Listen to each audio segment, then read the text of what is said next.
চট্টগ্রাম বিশ্ববিদ্যালয়ে সীমিত পরিসরে ক্লাস পরীক্ষা শুরু হলেও শিক্ষার্থী উপস্থিতি কম।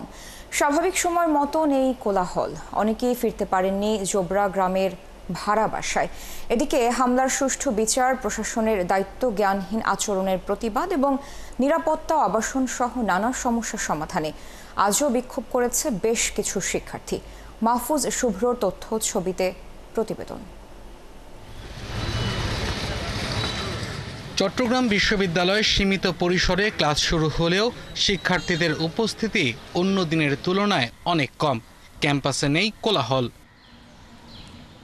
শিক্ষার্থীরা জানান, রবিবারের সংঘর্ষের পর থেকে তারা নিরাপত্তাহীনতায় ভুগছেন, বিশেষ করে নারী শিক্ষার্থীরা। অনেকেই জোবরা গ্রামের বাসায় যেতে পারছেন না।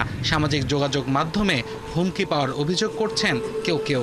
আমরা সুষ্ঠু বিচার চাচ্ছি ভাইয়া, এরকম আমরা ক্লাস করতে পারছি না, আমাদের নিরাপত্তা নেই ভাইয়া। আমরা ঘৃণা নয়, সম্মান চাই। স্থানীয়রা বিভিন্নভাবে উস্কানি দিচ্ছে এবং সামাজিক যোগাযোগ মাধ্যমে একটা ভীতিকর অবস্থা তৈরি হয়েছে। মামলা হওয়ার পরে দেখা যাচ্ছে যে বিভিন্ন মহল থেকে আরো যারা লাইভ প্রচার করছে, যারা ঘটনাস্থলে ছিল তাদেরকে ছবি মার্কিং করে ইনবক্সে সামাজিক যোগাযোগ মাধ্যমে তাদেরকে থ্রেট দেওয়া হচ্ছে। শিক্ষার্থীদের অভিযোগ, সশস্ত্র হামলায় আহতদের অনেকেই কর্মক্ষমতা হারানোর শঙ্কা রয়েছে। গুরুতর আহত দুই শিক্ষার্থীর মধ্যে আইসিইউতে থাকা ইমতিয়াজ সায়েমের অবস্থা এখনো স্বাভাবিক হয়নি। সহস্রাধিক শিক্ষার্থী এখন পর্যন্ত আহত এবং আমাদের প্রায় 25 থেকে 30 জন শিক্ষার্থী গুরুতর আহত, যারা জীবন নিয়ে যুদ্ধ পরিস্থিতিতে আছেন। এই প্রশাসন পুরো একটা ব্যর্থ প্রশাসন।